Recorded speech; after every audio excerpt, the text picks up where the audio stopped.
écoute, j'ai des cas, là, présentement, où, tu sais, un employé, c'est... Ben, je m'excuse, mais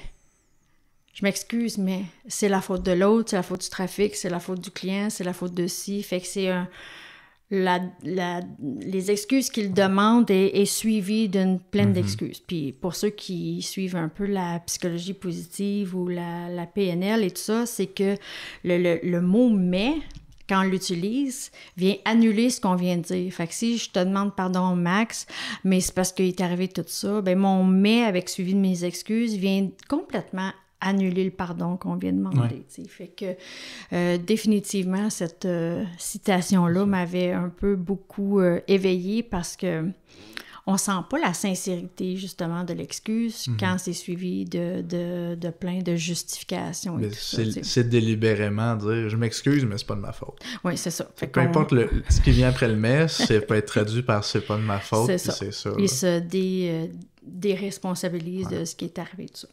Fait que je pense que si on veut donner des trucs et tout ça, une des premières choses, c'est de changer la notion que... parce qu'il y a souvent une tendance d'aller dans la généralisation. Donc, l'important, c'est de changer la perspective vis-à-vis de l'autre personne. Parce qu'on a souvent tendance à dire « telle personne est toujours en retard, donc je fais plus confiance à Samuel. Ouais. » Puis il faut comprendre que le manque de confiance, c'est pas la personne, mais c'est dans une action spécifique. Donc, je fais peut-être pas confiance à ce que Samuel arrive à l'heure ou remette son travail à l'heure, mais j'ai confiance qu'il peut répondre au téléphone adéquatement pour le service à la clientèle.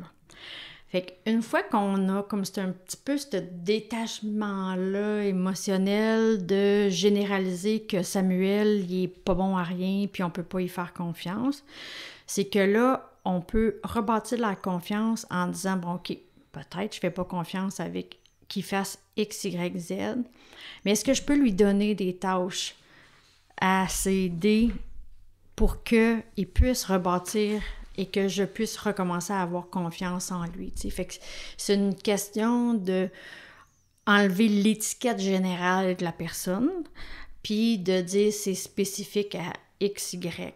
C'est sûr, je ne ferai peut-être pas confiance à Samuel de gérer toutes les finances de l'entreprise, mais il y a des tâches que je peux lui faire confiance, t'sais. Mais ça me fait penser à quelque chose que tu avais dit dans l'épisode 4 sur les valeurs où... tu sais, t'engages, dans le fond, c'est quelqu'un une entrepreneur justement de la région de l'Outaouais que cette vision-là qui te parlait de ça, qui disait que tu t'engages et tu congédies selon les valeurs de l'entreprise.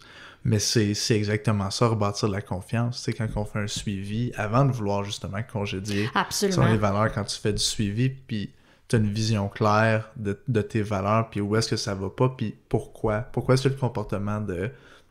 Tu sais, la participation, par exemple, à l'esprit d'équipe d'une telle personne, c'est pas aussi bien qu'une autre personne.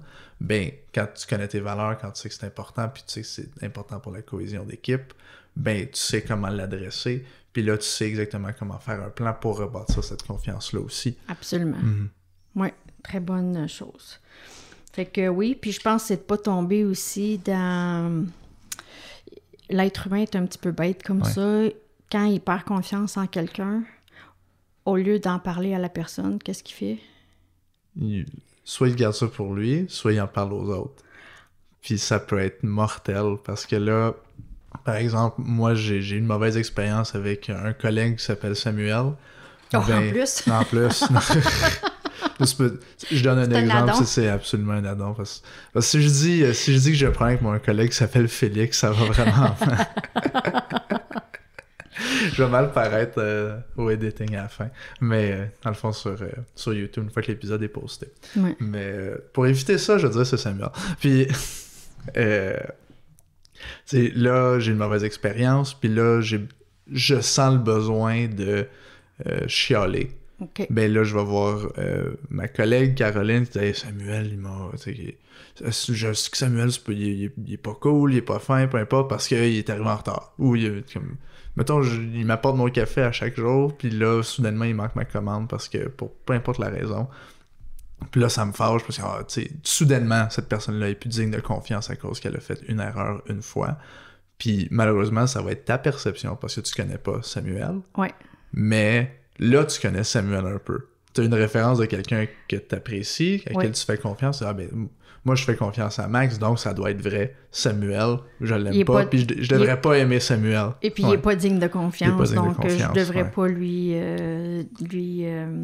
attribuer des tâches que j'ai déjà une idée préconçue qu'il va pas le faire comme il faut, ou il remettra pas à temps et tout ça. Fait que, oui, effectivement, c'est de changer la perspective de l'autre et c'est de limiter notre idée générale qu'on a de cette personne-là à soi-même, ou oui, en parler à quelqu'un digne de confiance, qu'on peut, genre son patron, tu sais, puisqu'on veut soit s'outiller, soit pour être capable d'en parler à l'autre.